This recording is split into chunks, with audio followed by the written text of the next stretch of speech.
Good day. Welcome to the Cory Morgan Show, my weekly opportunity to go through some news stories, interview some people, and get whatever's annoying me off my chest so poor Jane doesn't have to suffer through it. The show is live. I see it's already lively in the comments section there, guys, or at least for those who are watching it live. Hey, get in there, chat with each other, send me questions, comments. I don't necessarily read them all out, but I do see them all there. So good to see you, Phil and Dwayne and who I am today, whoever that may be, and Jake. Hey, guys, keep it going. Just, of course, keep it civil. We want to really get fighting at each other and calling each other names. Get on X. That's what that place is for. We can cover a little more productive ground on here. I got a good one today. Lindsay Wilson's going to be on. She's been involved in a number of things politically in Alberta over the years, and she's with Link Strategies now, and she's organizing the Doing It Right Women's Conference. I know we hear about women's conferences in politics all the time, but it's usually some kooky left-wing group. Lindsay's not kooky or left-wing. Well, she might be a little nuts. We'll see. I'll talk to her about it. And then we'll check in with Dave on some news things in a moment. But I got to get my rant of the day out of the way. It's familiar turf for you guys, but something's kind of changed because we've taken a provincial approach to it. And it's Canada's Soviet supply management system on dairy, poultry, and eggs. It's been screwing citizens for decades with higher food prices. It's been shrinking family farms, and it's disrupted international trade deals. The dairy cartels are deeply entrenched in Canada, and they've effectively cowed every federal political party, including the Conservatives. No major federal leader is going to dare question supply management for fear of upsetting the precious souls in Quebec, which benefits, of course, disproportionately from the program. So the standoff on this terrible policy robs Canadian consumers of billions of dollars. Now, Premier Danielle Smith might actually prove to be the catalyst that finally breaks this system. I mean, supply management serves Alberta poorly, and she can make a solid case as to why the province should exit the system.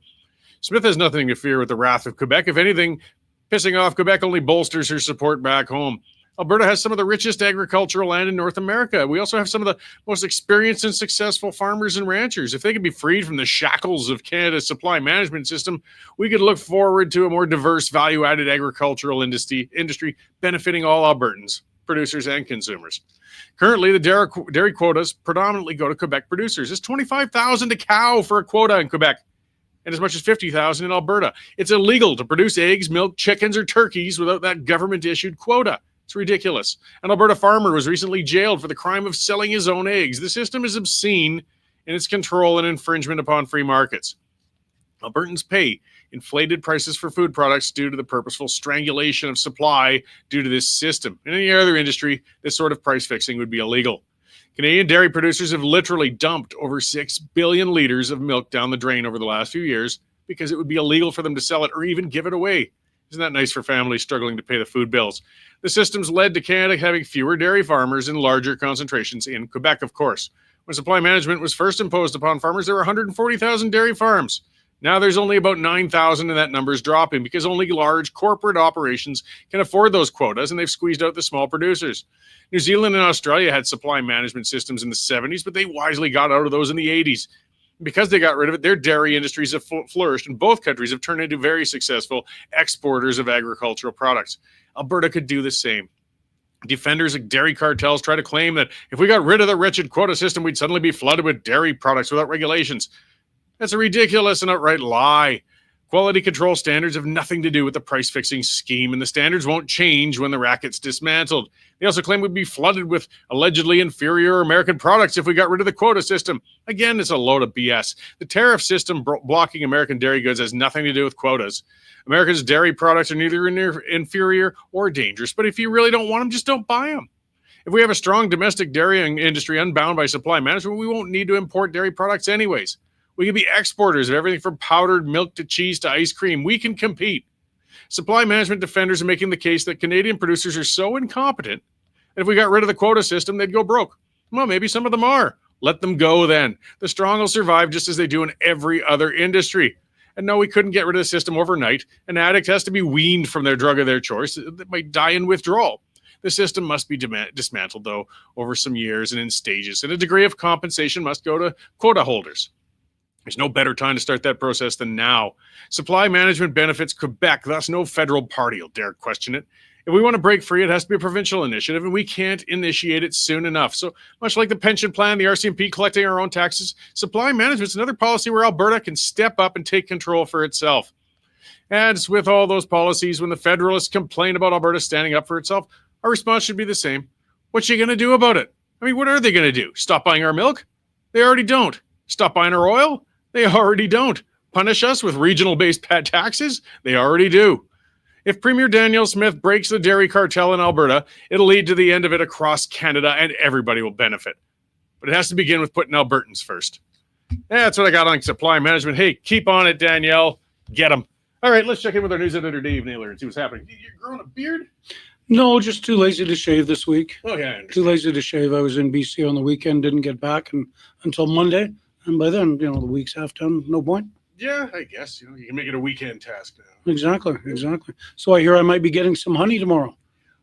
Or next time you're in. Getting it tomorrow, but yeah, we're doing the big harvest tomorrow. So, and boy, they've been packing it away. This rain, as miserable as it's been great for the wildflowers and everything in the area. So my bees are going quite bananas. So yeah, this year's harvest. So lots of honey. Hope so.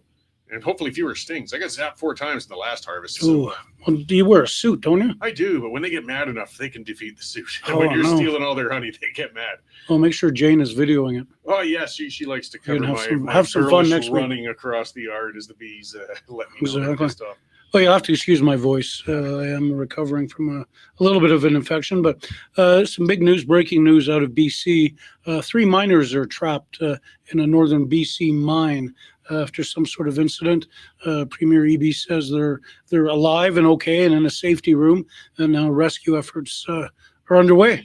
Kind of reminds me of those Chilean miners. How long were they underground for? It was a terribly long time. They were under for months and months. That sort of thing. I mean, even just because you survive it doesn't mean you're not going to be traumatized. Exactly. I hope they get those poor guys out as soon as possible. Yeah, so our Jared Yoggers staying on top of that one. Interesting story on the number of firearms. Number of firearms licenses in Canada the next year hit a record high, led by Alberta's increasing 3.3%. So, that's just more guns for the Liberals to try and grab. Good luck to them. Happy to lead the pack. It's funny because they're trying to make firearms so unpopular, but it does seem to be having the opposite effect. Indeed. Well, people want to buy them before they become completely illegal, I guess. It's the registering they'll have a hard time. Yeah. There's a provincial government report, an Alberta government report today into Medicine Hat and how their mayor and council are operating. And it basically says it's a mess.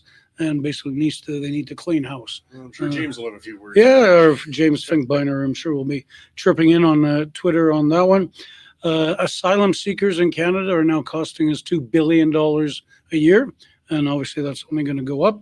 And sort of the number one story on the site this morning is being a Parks Canada decision to cancel a concert in Halifax by a Christian musician.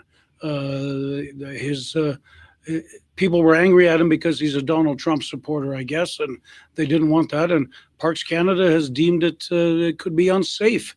When those wild Christians get together, could be looting and rioting in the streets. They'll knock the buildings down or something. So, yeah, it's more of Parks Canada getting more ideologically involved in our lives, I guess. So it's federal property. All or nothing. But the woke infection is really getting everywhere, isn't it? It is. It's. I think the tide is finally turning a little bit, but it's an ongoing battle, especially with the feds. Well, I've heard that they did find a new venue. Anyways, they said that Christian rock thing doesn't do it for me. But hey, to each their own. Yeah, I thought we had free speech in this country. Yeah, Jan Arden, can't stand her political stances. I don't mind taking it. It's not that hard. I don't want her canceled. I just don't care. Yeah, exactly. If you don't want to go see her, don't go see her. Yeah, it's not that hard. Well, she's hard to miss if she's wandering around. No. Oh, yeah, well, I still got to be a bit of a jerk. There you go. There's your nature.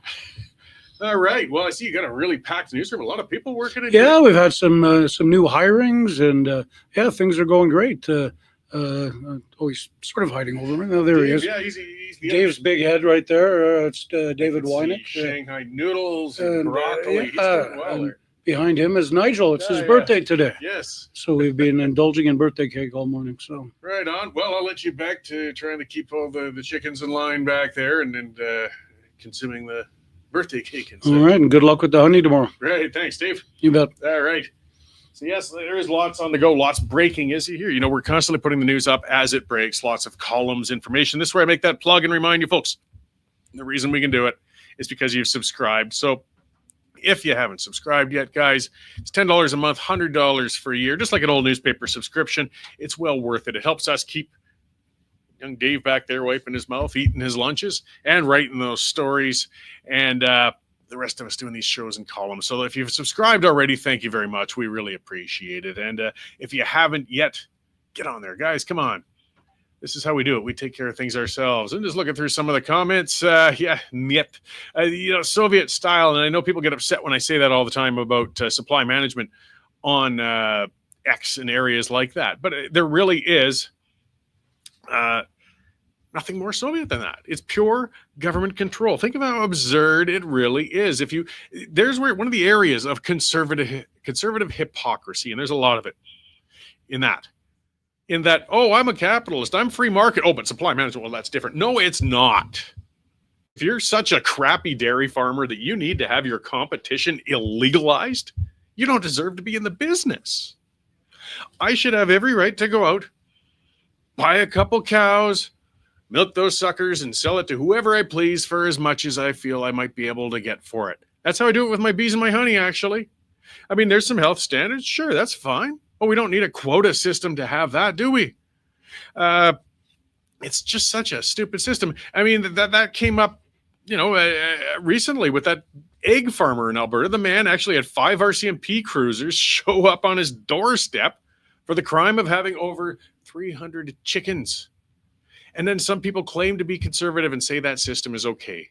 Come on, guys, you can't pretend it's okay. Just because the federal conservatives are totally terrified of the dairy cartels doesn't mean you have to walk the line along with them and pretend that this Soviet-style system is worth defending. It's not. But either way, I'm glad to see we won't have the federal politicians taking it on. We were never going to. And I get annoyed with it. As I said on the pipeline when I was talking about that, I hit Pierre Poilievre with that when he was on my show one time. And boy, he didn't like talking about the subject because it is contrary to conservative values, and they just rather pretend it isn't there.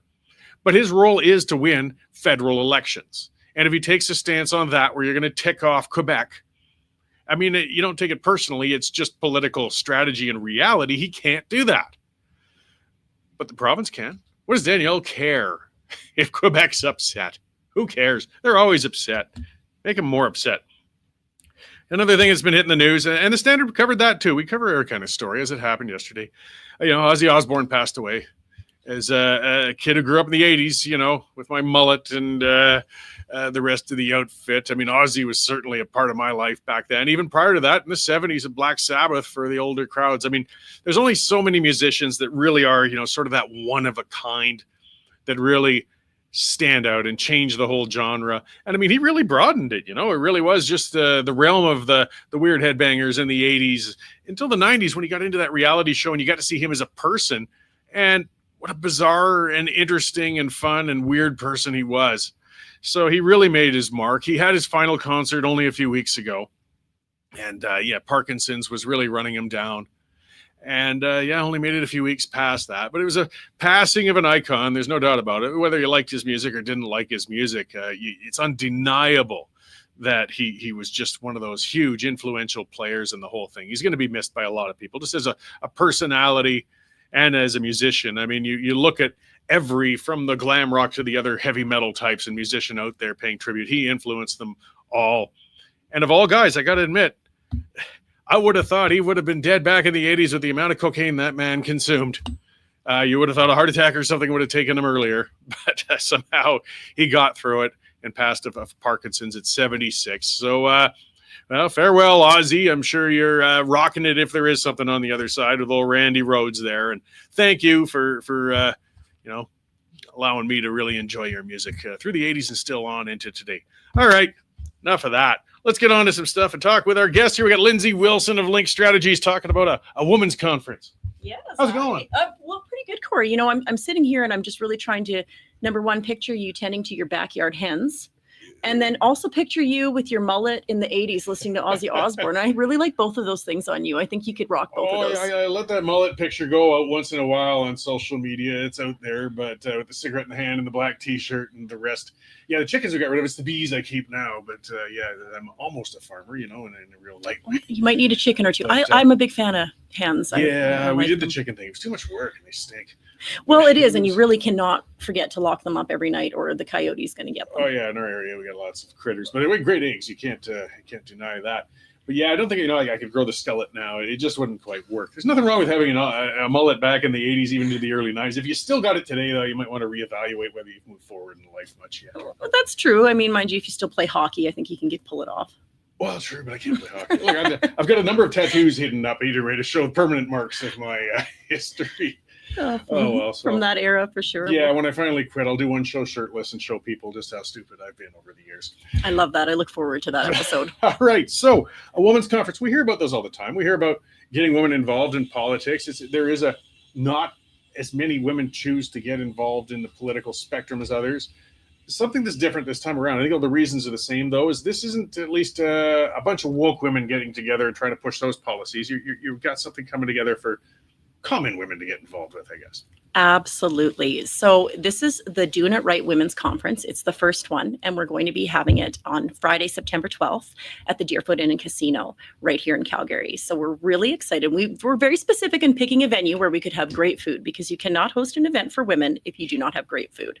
So for people in general, I mean, I think so too, right? But women, you definitely want a nice, beautiful space, welcoming space, ample parking, easy to access, and great food. So we're really looking forward to it. And we're moving full steam ahead. We've announced early bird ticket sales. Tickets are on sale for $45. And we have all of our speaker announcements coming out. So why are we doing this? You're wondering why we're doing this. Yes, well, I mean, and I understand. I mean, that the political realm, particularly now with social media, though it's always been that way, is an abusive realm. And there does seem to be more, I mean, everybody gets it. I was called some wonderful things on X just this morning, but it's easier for a guy to shrug off some of those things than I think the personal nature of some of the attacks that go towards women. They often seem to go to appearance or getting personal or even threatening. How, I guess, can then women prepare themselves? You can't stop that sort of abuse, but you can hopefully learn to shield yourself from it? Well, I think so. I think that's really behind why we wanted to do this conference. You know, we get very divisive in politics, right? But really, most of us are here, what I call the V. Most of us are somewhere hovering around the center with most of our ideals, right? And most of our political preferences. And so some of us are center right, some of us are center left. And then we go through, pandemics, we go through these things, and it drives people more to the other extremes. And it becomes a very divisive space. And we're sort of there right now with politics, right? We've kind of become more of an American style of politicking. Whether, maybe that engages more people in the long run, I don't know, we will see. But we wanted a space where women could get together, where we could bring together non-political women and political women, women from a variety of different industries, and multi-partisan women from the whole kind of spectrum of the political spectrum. So we wanted to bring them together in one space for one day and say, you know what? Talk about whatever you want to talk about, connect with other cool women, and get encouraged. Find out the different positions you can run for, find out the different jobs you can work for in the political space, and just don't be afraid to embrace who you are, to talk about your values, and to know that this is a space where you can do it. We're staying away from all the woke DEI stuff. We don't want anything to do with that. And I feel like women's conferences have largely been kind of dominated that way. They're either hyper-focused on one topic, just on energy, or just on wellness, or they've become very radicalized, often by the radical left, but sometimes on the other extreme, right wing as well. And we just wanted a space where women didn't have to feel apprehensive to attend, or that they would be labeled to attend it. This is really for all the ladies from the left to the right. Yeah, and there's a group, I'm forgetting the name, and I don't want to knock them much, but I hear them on the radio regularly, and they're trying to get women inspired or involved in politics. But the reality is, as well, whenever I hear them as a guest, is cool, they're pushing the right things, but they're far, far left. So if you're a conservative-minded woman, you might not necessarily want to gel with that group in a room, even if supposedly the intent is a broad spectrum of involvement from women. They want a certain type of woman. There's the recognition of difference between women and men. I mean, that's part of it. They're trying to blur the lines with the woke. Oh, it's just a construct. No, it's not. Mm-hmm. And one of the things I think is unfair to women, I guess, in some ways, I don't have to endure. But if a man is outspoken and assertive and speaks out, he's that's a leader, that's a strong person. And if a woman does that, quite often, well, that's a bitch. It's it's just a societal thing. It's an instinct. It's unfortunate. How do you deal with that, though? It's a double standard that's unfair, but you can't move forward in politics without being assertive and taking strong stances on things. Absolutely. That's why I think we need to do events like this where we need to, attract the spectrum of women into a room, and we don't have to radicalize things. Women have to be asked 4, 5, 6, 8, 10 times to run for office. We talk about having this network for women, but is there really one? Because I talk to a lot of women who are currently elected officials, who've run for campaigns, who work in political strategy, and they don't necessarily feel that there's a big, warm, welcoming space for them. So you've already got a few speakers lined up, though. Who have you got coming in so far? Yeah, so we have the girls from The Discourse, which is a very popular podcast, and that's Cheryl Oates and Erica Barudas. So they both bring kind of the more conservative and the more left-leaning perspective, and they host a really fantastic podcast. I encourage you to follow them and listen to them. So they'll be moderating one of our political panels in the afternoon. We've got some women in business. We've got Tashina Jackson to talk about blockchain and how we can utilize that to transform voting in the future. That's going to be a very exciting panel where my partner Christy will be hosting a one-on-one with her to talk about how we utilize this technology to engage young people and young voters. We've got some political strategists. We've got a keynote that we're very close to announcing. We've got Melissa Mbarki. She's an incredible energy advocate. We've got Heidi McKillop from Alberta Proud. We've got Deidre Garrick. We've got Mark McQuaig-Boyd, Rachel Notley's former energy minister. So we've got a really good spectrum of ladies. Lindsay Montea, the interim Alberta Party leader. And we're just kind of in talks with a couple of current elected officials. So we're rolling out these speaker announcements. We started last week and we'll continue in the coming weeks. But I think people will find that we're hitting kind of all the notes. And it's just going to be such a great day. Yeah, well, and it's interesting, McQuaig-Boyd and Oates. Yeah, they're not people you, if you know them, think conservative at heart. I mean, Oates was involved with the Redford government, so maybe a red Tory, and McQuaig-Boyd was outright NDP. Though she was a pragmatic one in the energy file, I found a little more than some of the others that, in every party you get some that are on different ends of the spectrum as they come out. So she should offer some interesting perspective. Yeah, I think so. I think women like to see balance. Women don't want to have things force fed down their throat. They want to have balance. So we're making sure that we kind of cover, we make sure we have a good depth, a good range of thought on these panels. And we're keeping these panels so there's only 2 or 3 people plus a moderator on a panel. I find when I go to a lot of these conferences that we'll have 5 or 6 people on a panel and nobody gets any airtime. We really want these women who are speaking to have their actual turn to speak. Because I find when we go to a lot of these conferences, we talk to women and they don't feel comfortable maybe putting their opinion out there, or they feel that they're going to be judged. They just don't feel like they get kind of the airtime, and this is a chance to do it. But I do want to add that men are welcome to come. You do not have to put a wig on, Cory. You can come. You are more than welcome to attend the conference. Oh, geez, I don't know if I get the deposit back on my drag outfit for that. But, we'll see. I mean, it's good to hear with good planning and things like that for conferences. Large panels are fantastic in their way, I guess, if you have a weird, quick moving. It depends on what you're doing. But if you're trying to talk about bigger issues, it's just too much to digest if the moderator's working through 5 different voices and trying to cover it. When a smaller group could probably be more effective with that. I think so. I've moderated and emceed a lot of events. I've done a lot of panels. I did a lot of that when I worked for Alberta Proud for years.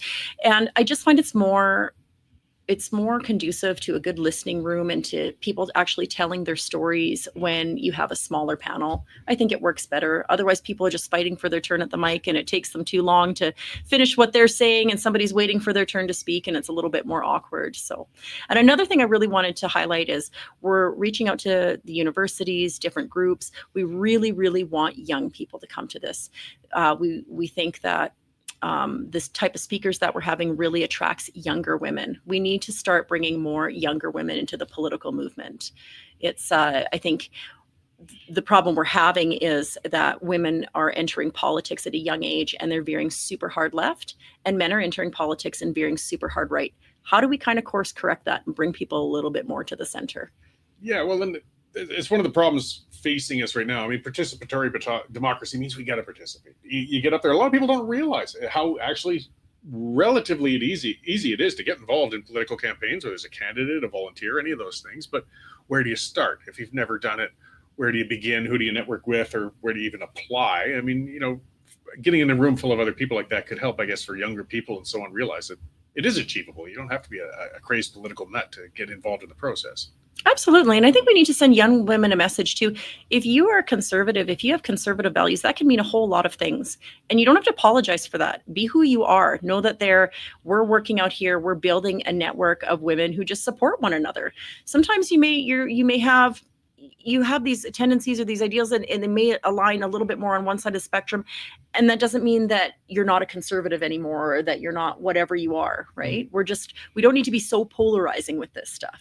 Let's say, we want people to use the process. There's, just to kind of sidetrack with that stupid long ballot protest that's going on right now. Is some clowns who put 150, 180 people on the by-election ballot protesting for the sake of protesting. And what kind of annoys me with that, because some people say, well, what do you care? Because I've said, it doesn't matter to the candidate. It's just an annoyance. But it frustrates people from taking part in the process at all. Whether it's another candidate, whether it's even a voter who wants to look at that, or people scrutineering, or people working in the elections area. These sorts of things discourage participation, and that's really hurts the whole process. So just to say, we got those actions from one group of idiots, but other actions that can encourage people to take part is kind of what you guys are up to.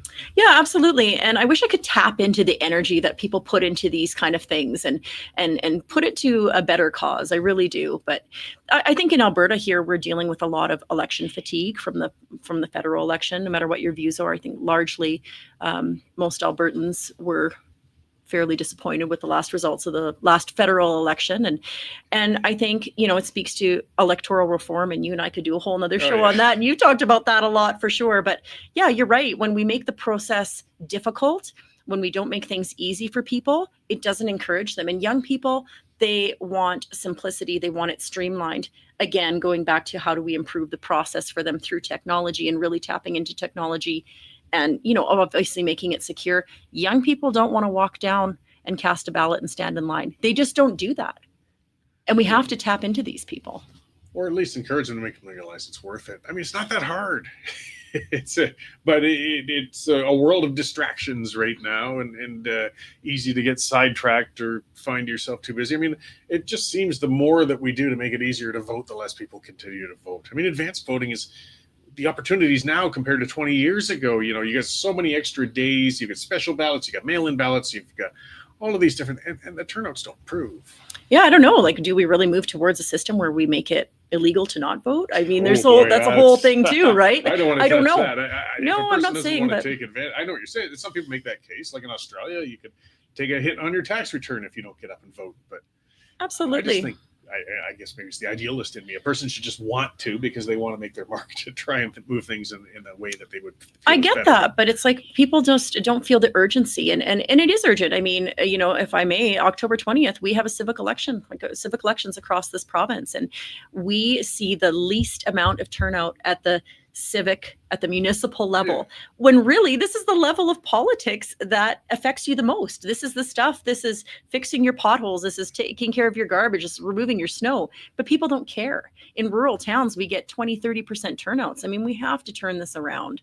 We have to make people understand. And I don't know, that's the work for people like you and I who work in this business, right? So I think, that's one thing that we're doing with Doing It Right Women's Conference, that if we can just kind of attract what I call the normal people, the average everyday people, which, by the way, Cory, you and I are not normal. No, we're in the bubble. Such. I've never pretended to. No, exactly. And we live, eat, and breathe politics. But when I talk to the women that I drop off my kids at school with, and, the 40-year-old moms who, have been successful in their own rights, but they're looking to get involved, but they're intimidated. They have these conversations with me and they feel scared. They feel unwelcome. They feel like they're inadequate. And I just wanted to create something that, listen, ladies, that your voice matters. Here's a way for you to get involved, to meet other really cool women who are just like you. This is not intimidating. And get involved. And the networking is super important. And it's very timely for us with doing this conference. It's going to be on Friday, September 12th at the Deerfoot Inn and Casino. And that happens to be 6 weeks 5-6 weeks before the October 20th election. So if you want to connect with candidates, if you want to volunteer, if you want to get involved with some campaigns, this is a really great opportunity to come out and meet some like-minded people who just want to make their communities better places. Yeah, and how long is this event? It's a one-day event. Yeah, so full day. It's a full day. I mean, it's a lot packed in for that price, so that's pretty good. I mean, you know, a movie with popcorn, and you're already beyond that price point. So I think so. I mean, the parking's going to be free, so if you can come in for the day, and it's $45 for you to have a catered lunch, refreshments all day, and end the day in a networking reception. And we're going to have some really cool door prizes. I think that's tremendous value when you compare it to other conferences. But again, we just really want people to show up. We really want people to get out there. So get your tickets now while you can. Right on. And where can find, before I let you go, where can people find tickets for it if they're looking to get them? Yeah, we're on all our social media channels under the Doing It Right Women's Conference and at womendoingitright.ca. If you click onto that website, you can sign up for updates and you'll be on our emailing list and find out about all our speakers rolling out. And again, we're on LinkedIn, we're on Facebook, we're on Instagram. So you can get us there too. Well, thank you very much for putting it together and coming in to talk to us today about it. Hope it goes off great. I mean, I again, the idealist in me just wants to see more people just encouraged to take part, and then we can all fight it out over who's right or wrong. Well, I can't wait to see you there, Cory. And you can choose whether you want to wear the drag outfit or in honor of the late Ozzy Osbourne. You could go back to the mullet days too. Well, I mean, we'd welcome you in any way you want to show up. I'll see what I can pull off, anyways. Okay, right on. Thank you so much. All right, thank you. Thank you. I'll see you again soon. You bet. All right. So check it out, guys. Again, that is Doing It Right Women's Conference. It's easy to find on Google, and grab a ticket. Get out there. Get involved. I mean, it's hard to pull people in if you aren't used to it. Part of the inspiration for me, self-serving plug I'll put for writing that book, the Sovereigntist's Handbook, was that I wanted to empower people to realize how to get involved in politics and how easy it is, because actually it's not that hard. But they don't teach that in school. They don't teach you what a party membership even is, or what that entitles you to, or how you get your name on a ballot if you're looking to run in an election, or all those processes. They aren't actually, they're there if you dig for them, but it's kind of intimidating if you haven't been involved at all. So events like this are a good opportunity, because it's not like going to a party full of veterans of the politics and everything too. You can get together with others and more casually chat about getting into it. And I don't know if I'm going to get up and drag and head on down there, but it sounds like a good event. Let's see, paradoxically saying, they don't want the plebs to know. I mean, there's truth to it. The establishment thrives on apathy, right? They thrive on that indifference. They thrive on people not paying attention. The municipal front, those ones, as Lindsay pointed out, it's where we're our most apathetic. We've had turnouts down in Calgary up the 20% in the election. Then you wonder why they're horrific. You wonder why they have crappy public art, why they overtax everybody, while they're in Calgary actually has potholes that caused accidents yesterday. That's how bad they are. People are hitting these potholes so deep that it's knocking the tires off their cars. And meanwhile, Yodi Gondek says they're broke, but they had a $200 and some million surplus. They have money to change the name of Fort Calgary to a new woke name. They have money for ugly public art. So you can money to give artists, and I'll say it in quotes, where you can phone and listen to the sound of the Bow River. Why do they get away with this? Because we don't get off our asses and vote them out. That's why. Pay attention. Get in there. Kick them out. Or, run yourself. That's what these kinds of things will teach a person. You don't have to be on the sidelines. Marianne's Drinkwater saying, you definitely be there to see Cory Ozzy-esque. Yeah, those days are gone. Look on X, I'll throw it up sometime, that old picture of me with the mullet. Hey, it served me well in its time, but those days are well behind me, and I think the world's a better place for that. Old guys with mullets is just kind of a sad thing to see, unless you're, again, some sort of icon like Ozzy. Getting back to some of the celebrity news in a way, it's funny. It seems often when a very major celebrity passes or something happens, somebody gets overshadowed out of it, or a lesser one. I remember when, for example, Mother Teresa died. It was right about at the same time that Lady Diana died. So, one kind of overshadowed the other. They were both very significant people. Just the other thing in the news, and Malcolm Jamal Warner, for some of the people who grew up in the 80s, he was played one of the kids on the Huxtable family back then. He was only 54, got caught by a riptide and drowned the other day. sad. He's certainly not at the iconic status of Ozzy, but unfortunately, nobody's going to remember this guy's passing because Ozzy sort of covered it all in the news. What else we got? Oh, yeah, this is something else. If we're talking about voter engagement, so here's where people maybe can argue and differ with me. There's a push from the Liberals in the Senate to lower the voting age to 16, as they've done in the UK. Now, these pushes always come from the left. I really, really strongly oppose this. It's not that I don't want younger people engaged, but I don't think, you remember, in Canada, you can't be bound by a contract until you're 18 by law because you're a minor. It's been determined that you're just not, and I know it varies kid by kid. There's probably some 16-year-olds who are far more mature and advanced and think of things better than a lot of 40-year-olds. But there's also some 16-year-olds who, for a while they were snorting condoms because of TikTok trends. They can wait 2 more years to vote. And there's the saying, and I think it's been attributed to a few, but I think it's Churchill who said, "What if at 20 you're not a socialist, you have no heart.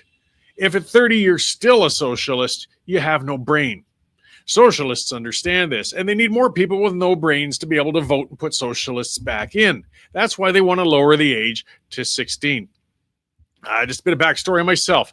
I moved. It shows a bit of the dorkiness of what I am too. I moved to Calgary from Banff when I was 17. Finished school and just got out. I was eager to start out on my own. Got an apartment with a roommate. And the landlady, just because we were living on our own, had an apartment, actually just assumed I was of voting age. So when I was out working and the enumerators came around, there was lo and behold, I got home and there was a voter's card back in the 88 election for me to vote. Wow, I was thrilled. What a geek. 17 years old. So I was enumerated underage. So I proudly marched down and cast my ballot for the NDP. Yeah, the one and only vote I gave to the NDP. Why did I vote for the NDP? A politically engaged guy, more so than your average kid at 17 and so on. Because I was politically inclined. I felt I wanted to be involved. I felt I wanted to cast a ballot. But I really hadn't studied politics well enough yet to make a good decision on who I'm going to. And I know there's older people who still vote for socialists. That's because some people stay stupid until the grave. But most people grow out of it. So why do hard left parties want to lower the age to 16? It's simple as that. They want the people who don't understand the problems with a high taxation system. They aren't ready to grasp that everything comes with a price. That takes time in the working world. That takes the reality check of having to pay your bills, of personal responsibility. And most people between 16 and 18 haven't reached that point yet. So no, most of them aren't going to give an informed vote. I want more voters. I want more participation, but I want an informed participation. That's where I kind of differed with Lindsay when she talked about, having mandatory voting like in Australia. I want people to choose to get up and vote, even if they vote left wing or to choose a vote that I think is dumb. But I want them to get up and feel it's their bloody duty. I want them to feel it's serving themselves. I don't want them to do it because they have a gun to their head. If you're too lazy, too indifferent to get up and vote, then don't vote. I don't want you voting. I want more people voting, but I want them to do it because they choose to. That's the only way to have a proper democracy. And yes, it's failing. More and more people are becoming apathetic, indifferent, and it's not good for us. But with the Liberals pushing to lower the voting age, we're already locked in with a terrible Liberal Party. We're already locked in with a myopic public. How? I'm still astounded with. We went from Justin Trudeau, who managed to lower support for the Liberals to historic lows, like 17%. And all they had to do was flip out that moron of a leader and stick somebody else in. And Eastern Canada said, yeah, you know what? It's refreshed. I'll cast my votes for them and put them in. Wow. It's frustrating. But it is democracy. It doesn't always break the way you want it to. That's part of why we have regional differences in this country. And that's a whole separate rant, as to why I think independence is going to be the path to getting towards there. Another big thing in the news right now, Tamara Leach, Chris Barber. Let's get on to that. The sentencing is coming up on the longest mischief trial in Canadian history. Mischief. And the prosecutors are asking for 7 years for Tamara Lich and 8 years for Chris Barber for mischief. Why? Because they pissed off the government. This is where we get into political prisoners rather than people who committed crimes. The crime was embarrassing the state. Yes, fine. We can say, and I was getting to that point towards the end of the convoy protest where I felt it's time for them to leave. They've made their point. You can't stay perpetually. I don't care how upset you are. I do believe it led to the point of eventually the government was going to have to intervene and move them out of there if they wouldn't move on their own. Every protest has to have a point and it has to have an exit strategy. Those are two elements of a successful protest if you're going to have it. I've done protests, but you got to have a reason. You can't just stay or you force the hand. But they overreacted with Stompy the Horse, with the Emergencies Act, and all of those things. Now, if it went into the point of going to court and they still feel, I mean, that's for the lawyers to talk about, that Lich and Barber still encourage things to the point of illegality and mischief. Okay, whatever. What level of penalty is appropriate? Well, they both spent combined months in custody without bail. That's a lot of time in jail already for mischief. What's being served by giving them 7 or 8 more years in jail? I mentioned it on the pipeline because we talked about that today when we taped that show. But there's a horrible case in Calgary. And this is where we're talking about priorities of justice, right? A mother and father, and they're at the sentencing stage right now, tortured their 18-month-old child to death. The prosecutor's asking for 8 years. Our federal prosecutors see that crime as being on par with Chris Barber's mischief. Guys, something's terribly broken here. Will we be more peaceful if Barber and Lich get long prison sentences? Will it actually prevent more protests? Like, the judge has to take these things into account too when choosing your sentence. Is it making us a safer society, a better society? I think the behavior of Chris and Tamara over the last few years, where they've been out on bail as the courts move as grossly slowly as they do for years. Have they been trying to organize more protests? Have they been trying to clog up the streets? Have they been trying to reoffend? That's the main point, right? Are they presenting a danger? If they were standing out there with bullhorns saying, let's go clog up the streets with another convoy in Ottawa tomorrow, okay, I can see a problem. I can see where they're going to say, you guys haven't learned yet. You're going to have to spend some more time to figure that out. But they're not doing that. They aren't pushing for those sorts of things. They're not looking to reoffend. So what are we getting out of jailing them? Well, I know what it is. It's vengeance. And the justice system shouldn't be based on vengeance. It really shouldn't. I mean, people talk about a punitive aspect to it too. I don't think, for one, punishment doesn't seem to work that well. I mean, incarceration alone is enough to do so typically, but I don't believe in beating prisoners or keeping them in cold concrete cells. I don't believe they should be in luxury circumstances either. But what you're also going to do is martyr them. You're going to inflame the activists who support them. And there are some who some are way over on the fringe. Fair enough. The left has them, the right has them. And if you go and make an example of Chris and Tamara and put them in for extended periods in jail, what do you think the harder activists are going to do? Do you think they're going to be more calm? Do you think they're going to be less inclined to hold big protests to clog things up? You're not doing any favors. Look, they've been convicted. Now, throwing my guess out, Nigel felt the same way when we talked about that in the show, Nigel Hannaford. I think, despite what the prosecutor's asking for, what's probably going to happen, the judge they've already been found guilty, will offer a sentence of a couple of years each and then suspend the sentence to say, don't do it again. You've technically been sentenced to that. You've served this much time and it's finished. But if they give them a long sentence, well, for one, it's going to be appealed. It's going to keep it in the news. It's going to inflame the activists. Nothing will be served aside from a vengeful punishment of people who had committed the crime of embarrassing that dingbat of a leader that we had for almost 10 years named Justin Trudeau, who really took what was a peaceful and controllable protest and managed to inflame it into an absolute gong show. And all he really had to do was come out and listen to him a couple times. No, they wouldn't have broken up if he came out and listened a couple times. I understand that. But at least go through the motions of saying, I understand your concerns. Now it's done. Now you got to move on. But instead, he went straight to the Emergency Act because he's a weak-willed, wimp, authoritarian piece of garbage who history will not smile upon. So I guess all we can do is hope. You know, Leach and Barber are not criminals who are going to put our country at harm. And let's just hope that the judge shows some wisdom when it comes to the sentencing in the next few days. Probably have a sentence by the time I do the next show, and we can talk about that. All right, guys, thank you very much for tuning in today. It was a good show. Lots to cover, lots of guests. Be sure to watch for The Pipeline tonight. It will be airing.